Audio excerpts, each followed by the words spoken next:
నడిచినా కూర్చున్నా మోకాళ్ళ నొప్పులు వస్తున్నాయా? ప్రాణ పెయిన్ క్లినిక్ లో అధునాతన చికిత్సతో మోకాళ్ళ నొప్పులు తగ్గించుకోండి. నమస్తే, వెల్కమ్ టు మనం టీవీ. మనం ఉన్నది మన కోసం. నేను వలి. ప్రస్తుతం స్టూడియోలో ఉన్నారు ప్రముఖ అనలిస్ట్ అంకంరావు గారు. వారితో మాట్లాడదాం. అంకంరావు గారు నమస్తే సార్. నమస్తే వలి గారు. అంకంరావు గారు, తెలంగాణ అసెంబ్లీ సమావేశాలు చాలా హాట్గా జరుగుతున్నాయి. కేటీఆర్ గారు, హరీష్ రావు గారు కాంగ్రెస్ మీద విరుచుకుపడుతున్నారు. దానికి అంతే స్థాయిలో ధీటుగా కౌంటర్ ఇస్తున్నారు రేవంత్ రెడ్డి గారు, భట్టి విక్రమార్క, ఇతర కాంగ్రెస్ నేతలన్నీ. ఈ సమావేశాల్ని చాలా స్పెషల్గా చూడాల్సిన అవసరం అయితే కనిపిస్తోంది. ఎందుకంటే ఎన్నికల ప్రచారంలో ఎంత ఉధృతంగా జరిగిందో మనం చూసాం. అసెంబ్లీలో కూడా అదే ఫైర్ కనిపిస్తోంది. సో ఈ ప్రసంగాలను చూస్తే మీకేమనిపిస్తోంది? అంటే ఎవరి అస్తిత్వాన్ని కాపాడుకోవడం కోసం వాళ్ళు చేసే ప్రయత్నాలు ఎట్లానే ఉంటాయి. అందుట్లో ఇంకా అనుమానం ఏముంటుంది? ఇప్పుడు ప్రభుత్వ పరంగా చూసుకుంటా ఉంటే వాళ్ళు వచ్చింది, మరి ఇప్పుడు పరిపాలనా పరంగా చూసుకున్నా కూడా 7వ తారీఖు నాడే మాత్రమే వాళ్ళు బాధ్యతలు తీసుకోవడం కూడా జరిగింది ముఖ్యమంత్రిగా. తర్వాత బాధ్యతలు తీసుకున్నారు. అంటే వాళ్ళ 16వ తారీఖు, ఒక వారం దాటింది అంతే కదా. ఈలోపు సహజంగానే వాళ్ళు ఇచ్చిన వాగ్దానాల గురించి వీళ్ళు ప్రశ్నలు సంధిస్తూనే ఉన్నారు. ఇక్కడికి వచ్చేది ఏంటంటే అసెంబ్లీ వేదిక ఒకనాడు ఎలా ఉండేది అంటే, గొప్పగా రాజకీయంలో ఉన్నటువంటి చాలామంది కూడా ప్రజా సమస్యల మీద ప్రతిపక్షాలతో సహా వాళ్ళు చెప్పే సమస్యలని సావధానంగా ఆలకించేసి దాంట్లో ఏదైనా లోటుపాటు ఉంటే సర్దిద్దుకోవడానికి ప్రయత్నం చేసేవాళ్ళు. అధికార పక్షం కంటే కూడా ప్రతిపక్షానికే అవకాశం ఇచ్చేవాళ్ళు. ఎందుకంటే లోటుపాట్లు చెప్తే తెలుస్తాయి అని చెప్పని. క్షేత్రస్థాయిలో అందరూ సమాచారం సరిగ్గా అందించాలన్న ఉద్దేశంతో ప్రతిపక్ష నేతలు నిజంగా ప్రజల కోసం మాట్లాడుతున్నారన్న ఉద్దేశంతో ఆ రోజు అవకాశం కూడా ఇవ్వడం కూడా జరిగేది. దానికి కారణం కూడా ఏంటంటే, అప్పుడు ఏకచక్రాధిపత్యంగా కాంగ్రెస్ పార్టీ ఇక్కడ ఆంధ్ర రాష్ట్రంలో 1983 వరకు చేసింది. అంటే రమారమి 30 సంవత్సరాలు వాళ్ళే ఉండేవాళ్ళు ఇక్కడ. అంటే 1956లో ఇక్కడ ఉమ్మడి రాష్ట్రం ఏర్పడింది. అప్పుడు ఉన్నటువంటి నెహ్రూ గారి ఆధ్వర్యంలో ఇక్కడ ఉమ్మడి రాష్ట్రం ఏర్పాటు చేయడం కూడా జరిగింది. తర్వాత 83 వరకు కాంగ్రెస్ పార్టీ అధికారంలో ఉంది. వాళ్ళు ఇష్టారాజ్యంగా చేశారు. అంటే మంచి పనులు చేశారు వాళ్ళు. మంచి పనులు చేయకపోతే ఈ రాష్ట్రం ఈ పరిస్థితిలో ఉండేది కాదు కదా. ఓకే. కాబట్టి కొన్ని మంచి పనులు తీసుకొచ్చారు వాళ్ళు కూడా. మరి బిహెచ్ఎల్ చాలా కేంద్ర సంస్థలు ఇక్కడ నెలకొల్పటం వాళ్ళు కూడా చేశారు. సరే, వాళ్ళు ఆధిపత్యం కోసం, ముఖ్యమంత్రులు మార్పులు చేయటం కోసం, ముఖ్యమంత్రిని దించడం కోసం వాళ్ళు అంతర్గతంగా చేసుకున్న దానికి ప్రజలకు విసిగిపోయి ఆంధ్ర రాష్ట్రానికి గౌరవాన్ని, తెలుగువారి గౌరవాన్ని కాపాడే నినాదంతో, ఆత్మగౌరవ నినాదంతో తెలుగుదేశం పార్టీ పుట్టింది. అన్నగారికి బ్రహ్మరథం కూడా పట్టారు. ఆ తర్వాత తెలుగుదేశం పార్టీ అధికారంలో ఉంది. మళ్ళీ తిరిగి కాంగ్రెస్ పార్టీలో అధికారంలో కూడా రావడం కూడా జరిగింది. ఇప్పుడు 2014 నుంచి నిన్నటి వరకు ఇక్కడ అప్పుడు టీఆర్ఎస్, ఇప్పుడు వచ్చేతలకి బీఆర్ఎస్, భారతీయ రాష్ట్ర సమితి, అప్పుడు తెలంగాణ రాష్ట్ర సమితి అధికారంలో ఉంది. 9 సంవత్సరాలు వీళ్ళకి అధికారంలో ఇచ్చారు. 9.5 సంవత్సరాలు. 9.5 సంవత్సరాల అధికారం అంటే సామాన్యమైన విషయం కాదు కదా. చాలా సంస్కరణలు తీసుకోవచ్చు, చాలా పనులు కూడా చేయొచ్చు. సరే, వాళ్ళు ఏం చేశారు ఏంటనేది తీసి పక్కన పడేస్తే, ఇప్పుడున్న పరిస్థితుల్లో ఒకనాడు ఇప్పుడు కాంగ్రెస్ పార్టీని నిందిస్తారు వీళ్ళు, లేకపోతే వేరే వాళ్ళు నిందిస్తారు ప్రస్తుతం ఉన్నాడు బీఆర్ఎస్ పార్టీ.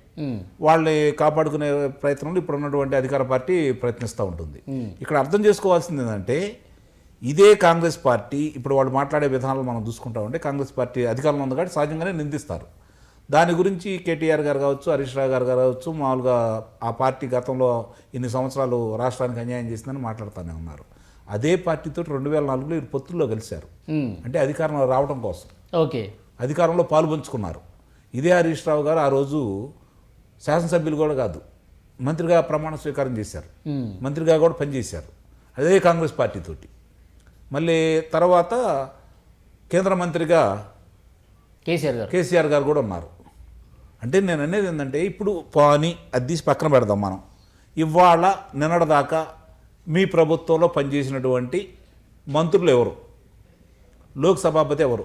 శాసనసభాపతి ఎవరు? వేరే పార్టీల నుంచి వచ్చిన వాళ్ళే కదా. పోచారం శ్రీనివాసరెడ్డి గారు.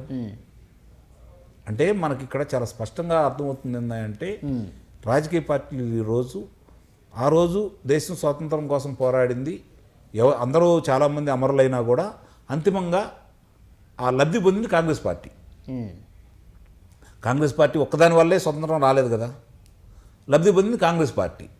తిరుగులేని నాయకుడిగా చలామణి అయింది నెహ్రూ గారు. తర్వాత వాళ్ళ ఆధిపత్యాన్ని తట్టుకోలేక ప్రాంతీయ పార్టీలు పుట్టుకుంటా వచ్చినాయి. తమిళనాడు ఇప్పటి వరకు బాగా వేయలేకపోయింది, Congress party వేయలేకపోయింది, Bharatiya Janata party వేయలేకపోయింది. Telugu Desam party ఇక్కడికి వచ్చిన తర్వాత కాంగ్రెస్ పార్టీ, ఇప్పుడు మళ్ళీ విడిపోయారు కాబట్టి ఇక్కడ తెలంగాణ పార్టీ, మళ్ళీ ఇప్పుడు మీరు కాంగ్రెస్ పార్టీ అధికారంలోకి వచ్చేసింది. అంటే గతంలో ఆ పార్టీయే ఏకచాధిపత్యంగా పాలిపరించింది కాబట్టి తర్వాత కొన్ని మార్పులు చేర్పులు జరిగి సద్వినియోగం చేసుకోలేకపోయారు. ఈరోజు భారతీయ జనతా పార్టీ దాన్ని సద్వినియోగం చేసుకుంటుంది. ఇక్కడ ఏంటంటే ఈరోజు తెలంగాణ రాష్ట్రానికి ఎవరు న్యాయం చేశారనే విషయం గురించి మాట్లాడుకుంటే చర్చ కొంచెం దాని గురించి జనాలు కూడా అర్థమైపోయి మంచి చేసింది ఎవరు, చెడు చేసింది ఎవరు అని చెప్పి కనుక ఒక నిర్ణయాన్ని చేసుకుంటారు. ఇప్పుడు ప్రసంగాల్లో సార్, ఇప్పుడు ఈ 9.5 సంవత్సరాల పాటు కేసీఆర్ గారు ముఖ్యమంత్రిగా ఉన్నారు, బీఆర్ఎస్ అధికారంలో ఉంది. నిన్న గవర్నర్ ప్రసంగం వినిపించిన తర్వాత కూడా అసలు ఈ గత 9 ఏళ్లుగా ఏం జరిగింది, మేమేం చేశాము, అసలు ఏం చేయలేదని చెప్పి కాంగ్రెస్ పార్టీ ఇట్లా ఇవి ఉండాలి. అంతేగాని గతంలో ఎప్పుడో కాంగ్రెస్ పార్టీ అధికారంలో ఉన్నప్పుడు చేసిన ఇవన్నీ ప్రస్తావిస్తూ ఎంతవరకు కరెక్ట్ ఇది? అంటే ఇక్కడ నేను అదే చెప్పానండి, చర్చ ప్రజల కోసము మనం ప్రజాప్రతినిధులుగా ఎన్నుకుంది, ప్రజలకు సేవ చేయాలన్న ఆలోచన మర్చిపోయి స్వార్థ ప్రయోజనాలతోటి ముడిపడి ఉంది ఈరోజు. అంతిమంగా ప్రజలకు సేవ చేసే ఆలోచన లేదు, ఎవరికీ లేదు, అందులో సందేహం కూడా ఏం లేదు. కాకపోతే ఇందులో కొంతమంది ఎక్కువగా ప్రజలకి ఎంతో కొంత ఉపయోగపడుతున్నారు, కొంతమంది తక్కువగా ఉపయోగపడి వాళ్ళ స్వార్థ ప్రయోజనాలకు ఉపయోగించుకుంటున్నారు. ఓకే, కాబట్టి ఇక్కడ వీళ్ళ చర్చ అట్లా మాట్లాడితేనే కదా దీని గురించి మాట్లాడుకునేది.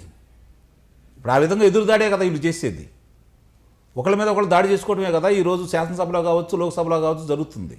సమస్యల గురించి కాదు కదా. ఎన్ని సమస్యలు లేవు ఈరోజు భారతదేశంలో. నిరుద్యోగ సమస్య ఎలా ఉంది ఈరోజు? తెలంగాణ ప్రభుత్వం వాళ్ళు ఏర్పడిన తర్వాత 9.5 సంవత్సరాల్లో అమరులైన వాళ్ళు ఎంతమంది న్యాయం చేకూర్చారు? లేదు. స్వతంత్రం వచ్చిన తర్వాత కాంగ్రెస్ పార్టీ ఎంత న్యాయం చేసింది? స్వతంత్రం వచ్చేటప్పటికి మన లోక్సభలో ప్రవేశపెట్టినటువంటి ఆర్థిక బిల్లు ఎంత? ఈరోజు పరిస్థితి ఏంటి? ఇన్ని లక్షల కోట్ల రూపాయలకు వెళ్ళిపోయింది కదా. అప్పులు కూడా అలానే పెరిగిపోతూ ఉన్నాయి కదా. దీనికి ఎంతో కొంత వాళ్ళు మూల్యం చెల్లించుకోవాల్సిందే కదా. సహజ వనరులకు సంబంధించి భారతదేశంలో ఉన్న సహజ వనరులు ఎక్కడా లేవు కదా. మరి భారతదేశం ఈరోజు ఈ పరిస్థితి రావడానికి, కాశ్మీర్ ఈరోజు మనం రావణ కాష్టంలో ఉండటానికి, చైనాతోటి గొడవలు కావచ్చు, ఇవన్నీ కూడా కాంగ్రెస్ పార్టీ పెట్టిన పుణ్యమే కదా. అవును. దాన్ని పెంచి పోషిస్తున్న ఏ పార్టీలు వచ్చినా పరిష్కార మార్గాలు చూపించట్లేదు. ఓకే, ఇప్పుడు ఆ పార్టీలు ఈ పార్టీ అని అంటే నేను ఒక పార్టీని సమర్థించట్లేదు, ఒక పార్టీని విమర్శించట్లేదు. ఇప్పుడు కేటీఆర్ గారు మాట్లాడచ్చు, లేకపోతే హరీష్ రావు గారు మాట్లాడవచ్చు, ఎందుకంటే ప్రతిపక్షంలో ఉన్నారు కాబట్టి. గతంలో మేమేం చేసాం 10 సంవత్సరాల్లో, ఎంత మేలు చేశాము, మీరు కూడా చేయండి అని చెప్పి వాళ్ళ సలహాలు ఇస్తే బాగానే ఉంటుంది. గత ప్రభుత్వాలు వాళ్ళు బాగాలేదనే కదా మీకు ఇచ్చారు. ఇప్పుడు అసెంబ్లీ ప్రసంగాల్లో ముఖ్యమంత్రిగా కేసీఆర్ ఉన్నప్పుడు గత 50 సంవత్సరాలుగా కాంగ్రెస్ ఏం చేసిందో చెప్తున్నారు. ఇప్పుడు బీఆర్ఎస్ ప్రతిపక్షంగా ఉన్నప్పుడు కూడా ఈ 9 ఏళ్ళు వాళ్ళు పాలించింది చెప్పట్లేదు, మళ్ళీ 50 ఏళ్ళు కాంగ్రెస్ పాలన గురించే మాట్లాడుతూ ఉన్నారు. అదే కదండి, దాడులు ప్రతిదాడులు తప్ప సమస్యల గురించి ఏముంటుంది? ఇప్పుడు వచ్చారు, రేపు పొద్దున మీరు ఈ పథకాలు తీసుకొచ్చారు, ఈ పథకాలు మీరు ఎలా చేస్తారు, దీనికి కావాల్సిన ఆర్థిక వనరులు ఏంటి, వాటి గురించి కదా చర్చించుకోవాల్సింది. గతంలో జరిగిన నష్టం ఏంటి, తెలంగాణకు జరిగిన నష్టం ఏంటి, ఏం జరిగింది తెలంగాణకి నష్టం? వాస్తవంగా చూసుకుంటే ఉమ్మడి రాష్ట్రంలో తెలంగాణ అభివృద్ధి చెందిందా లేదా? దానికి కారకులు పాలకులే కదా. అవును. నష్టం జరిగినా కూడా పాలకులే కదా. పాలకులు నష్టం జరిగిందని చెప్పని తెలంగాణ విస్తృతంగా పోరాడి మీరు తెలంగాణ సాధించుకున్న తర్వాత తెలంగాణకు జరిగిన న్యాయం ఏంటో కూడా చెప్పండి. మీరు ఎంతవరకు న్యాయం చేశారో కూడా చెప్పండి. ఓకే, దీని గురించి కాకుండా ఎదురుదాడులు చేసుకున్నందువల్ల ఫలితాలు ఏంటి? ఇప్పుడు ఆయన మాట్లాడతారు, వీళ్ళు మాట్లాడతారు. ఇప్పుడు ముఖ్యంగా ఏంటంటే వాగ్దాటిలో వచ్చేసరికి కేటీఆర్ గారు కావచ్చు, హరీష్ రావు గారు కావచ్చు చక్కగా మాట్లాడతారు, అలాగే రేవంత్ రెడ్డి గారు కూడా మాట్లాడతారు. ఒకరికొకరు ఏం తీసుకోవాలి. ఇప్పుడు ఇంత హార్డ్గా జరగడానికి ఇప్పుడు కాంగ్రెస్ ప్రభుత్వం వచ్చి పట్టుమని 10 రోజులు అవుతుంది. మళ్ళీ కాంగ్రెస్ని కార్నర్ చేస్తూ విపరీతంగా విమర్శలు చేస్తున్నారు. అంటే 2 రోజుల్లో 2 లక్షలు రుణమాఫీ చేసేస్తా ఉన్నారు కదా, ఏం చేయలేదని చెప్పి ప్రశ్నిస్తున్నారు. అంటే ఇప్పుడు గవర్నర్ గారు ఈ 10 సంవత్సరాల్లో జరిగిన దాని గురించి మాట్లాడారు కదా, అందుకని సహజంగా వాళ్ళ కోపం రావడంలో తప్పే ఉంది. ఇప్పుడు గవర్నర్ గారి ప్రసంగాన్ని గురించే కదా, ధన్యవాదాలు తెలిపే తీర్మానం గురించే కదా వీళ్ళు మాట్లాడుకుంటారు. వాళ్ళ కోపం రావడంలో తప్పే ఉంది. కాకపోతే ఏంటంటే వాళ్ళు అర్థం చేసుకోవాల్సింది ఏంటంటే ఎవరైనా సరే ఏం చేశారు ఇప్పటి వరకు, ఏ పార్టీ వాళ్ళు మీ దగ్గర ఉన్నారు, ఏ పార్టీ నుంచి వచ్చిన వాళ్ళు మంత్రులు చేశారు, పోరాడిన వాళ్ళు మీరు ఎంతమంది న్యాయం చేశారు, వాళ్ళు మీరు ఎందుకు తీసుకున్నారు, ఇది కూడా చర్చించుకోవాలి కదా.